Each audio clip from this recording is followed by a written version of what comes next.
And I almost feel like when you're putting them on a screen in social settings and in public places, you're telling them to be quiet and go away. I mean, Yes. You're not ready for this. I don't trust you here. What is that really communicating as opposed to you're a part of this and you're important and we're here for your doctor's appointment. And so let's talk about what's going to happen when we go into the doctor's office. And Yes.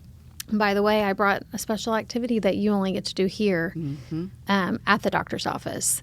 And I can guarantee you that my kids would pick their Melissa and Doug sticker book or their special notepad or their little jar with things in it and rice that they can search for things over a phone. Because it's how we frame it.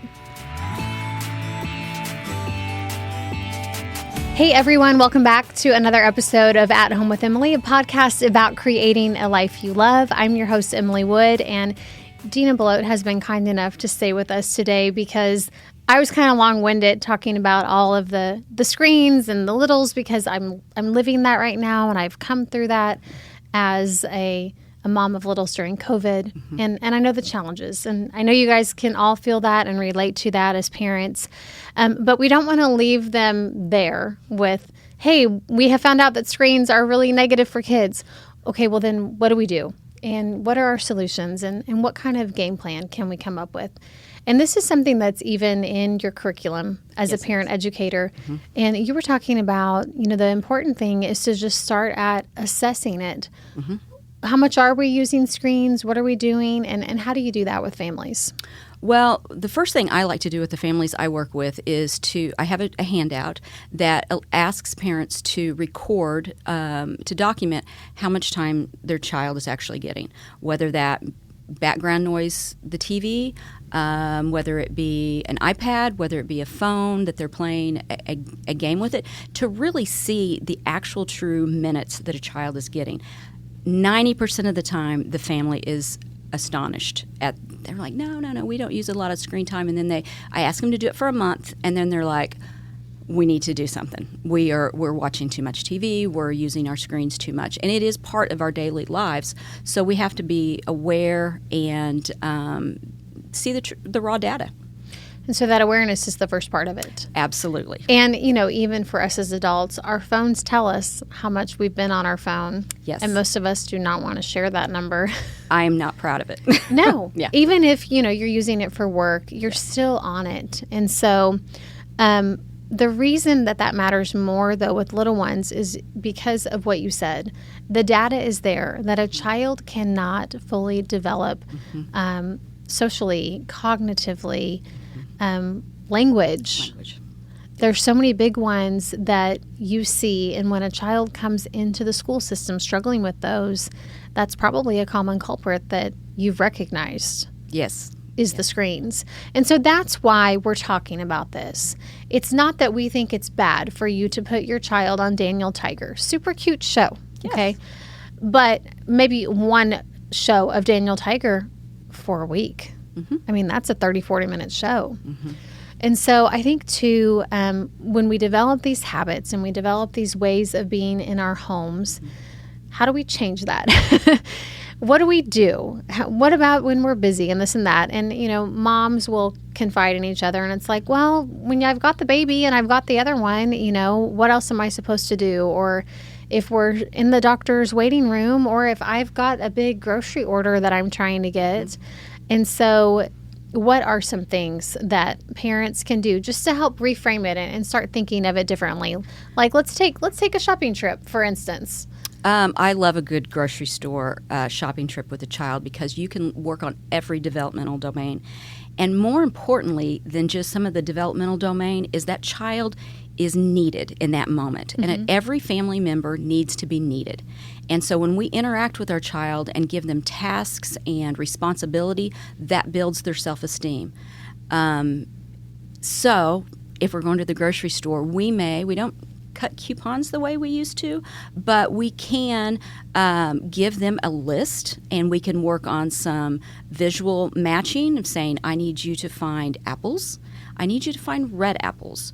I need you to find some broccoli, and we're going to find green broccoli. So we're going to have some responsibility. We're going to have some cognitive development because they're going to have to find that. They're going to have to tell mom when they find it.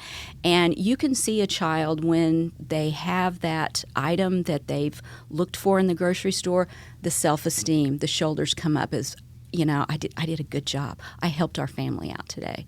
And so you can, at the grocery store, you can use money as a tool to teach, because we're going to talk about how much things cost. We can talk about ingredients and how many we need, so we can work on some of that one-to-one correspondence. We can talk about colors. We can talk about people we see, whether it be friends, and how we work on manners and greet people. So the grocery store is an endless canvas. And the shopping cart's really fun. Oh, the shopping cart's a blast. Absolutely. So I think they love, starting out riding in the shopping cart, especially if it's a cool one, helping drive it. Yep. I pretend like I'm going to drive them into things, and just that back and forth where it's something fun and different. And then, too, when they get bigger, they can kind of walk with you, or they can go on the side of the shopping cart, or whatever the case is. I missed doing that because remember during COVID, we couldn't really take the kids to the store. And there goes back to what we were talking about last time, where these screens just became the answer to all the things. And so now we're taking that back because we have a lot of opportunities in front of us to bond with our children, to teach them that they matter. And I almost feel like when you're putting them on a screen in social settings and in public places, you're telling them to be quiet and go away. I mean, you're not ready for this. I don't trust you here. What is that really communicating, as opposed to you're a part of this? And you're important, and we're here for your doctor's appointment. And so let's talk about what's going to happen when we go into the doctor's office. And by the way, I brought a special activity that you only get to do here at the doctor's office. And I can guarantee you that my kids would pick their Melissa and Doug sticker book, or their special notepad, or their little jar with things in it and rice that they can search for things, over a phone. Because it's how we frame it, right? And it's fun and it's different. And then I have that feeling that I know as a mom is that they're developing right now. And those are the moments where you're like, I feel like a good mom right now. But it is challenging. Oh, yes. And so what else are you seeing that are tools that you're helping families incorporate just in everyday? Strategies to, let's say you're going to a restaurant. Think about when you're going, what time of day. Is this a good time for a toddler? As opposed to giving them an iPad or something to occupy their time while you have an adult conversation, is to reframe the conversation of what can we talk about with our children. Can we bring an activity if we know it's going to be several minutes to get our food? Can we have a game that we can interact with as opposed to the screen? Can we have some open-ended questions to organically talk to our kids about how they're doing, how they're feeling, what's important to them? Or even I Spy. I Spy's great. Or just, I let the kids play with the sugar packets and sure, they can build with those and just all the different things on the table. But I will say I do pack a bag, even to this day. And we started doing it when they were itty bitty, and they're 9 and 6. But I think that they look forward to that time.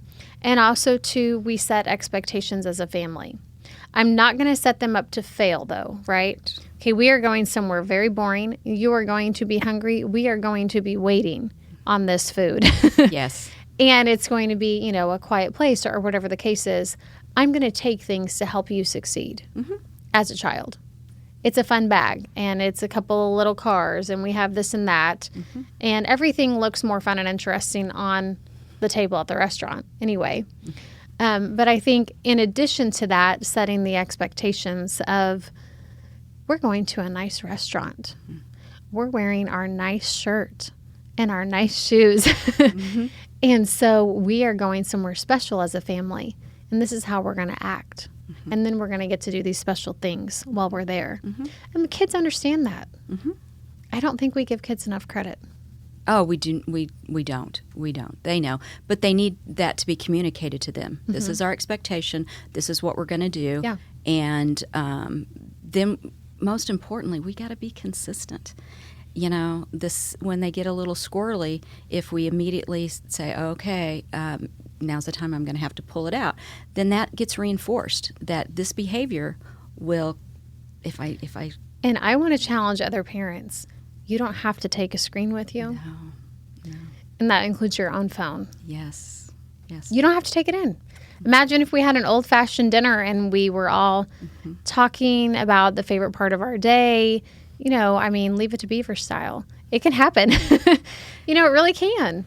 Yeah. And we're setting aside this time that you know how expensive it is to eat out anymore. We're going to make this count. Right. You know, and we're going to enjoy this time as a family. And this is going to be how we do it as a family. And I even go so far as to when I was a kid, my mom would point out people smoking and tell me how bad it was and look how terrible that is for you. Just to build that narrative up in my mind. I don't go that far with screens, but the kids have taken to noticing if people are on, Mommy, that baby shouldn't be on that phone. You can talk to your kids about how your family is different. This is how we're going to do it. This is our family, and this is our family's culture, and this is our beliefs and values.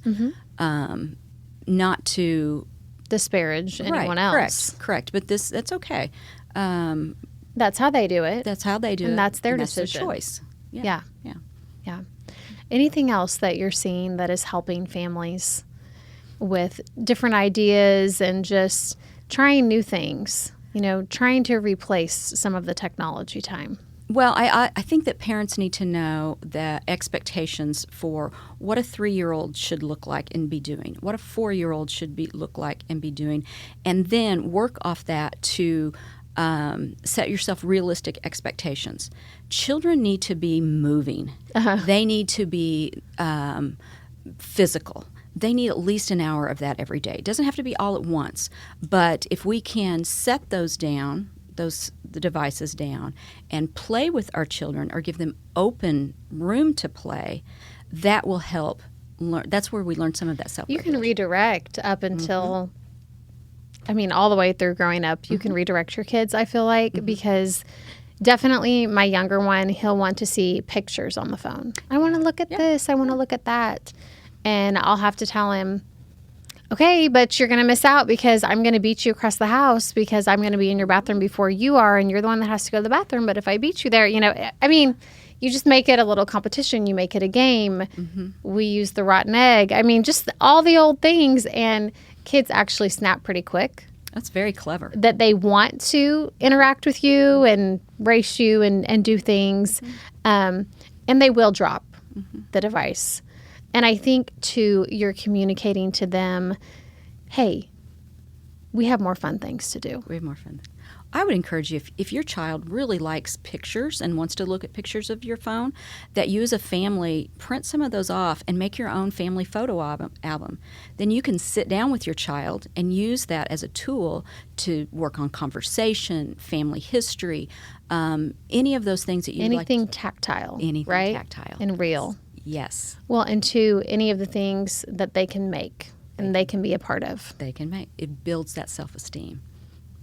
And so do you feel like we're going to have a swing where families are going back to the older way of doing things? Or sometimes newer is not better. And we didn't necessarily know everything. Everything wasn't perfect years before technology, but I would like to see a reset in families, and I do see that. I have some families that I work with that have picked out their preschool, their friend group, their church group based upon their philosophy on screens. And so that is new, and it is kind of a pushback of what they're seeing within their own community. Thank you guys so much for joining us today for this episode of At Home with Emily. I hope it helped you as a parent as much as it did me. If you are watching us on YouTube, please be sure to like and subscribe. You can also follow Around the Ozarks on social media, and you can head to aroundtheozarks.com to sign up for our daily newsletter. Thanks again, and we'll see you next time. The most wonderful time of the year. Although, let's be honest, around the holidays, things really add up. But here's the good news. Only at Verizon, you can get a single line for $50 per month when you switch and bring your phone. So while ice skating for two is definitely costing more, here at Verizon, you can save. Gifts for your third cousins? Steep. A single line with Verizon? Not so steep. A real tree? Pricey. A single line with Verizon? Less pricey. Flights to see Mima and Pops? Those are up. A $50 per month single line? That's down. Even a trip to the Atlanta Holiday Market will cost you more. But with Verizon, you can switch and bring your phone for just $50 per month for a single line on unlimited welcome, with autopay plus taxes and fees. All this to say, during the holiday season, when everything is costing more, you can get more for less right now at a local Verizon store. $15 monthly promo credits applied over 36 months with a new line on unlimited welcome. In times of congestion, unlimited 5G, 4G LTE may be temporarily slower than other traffic. Domestic data roaming at 2G speeds. Additional terms apply.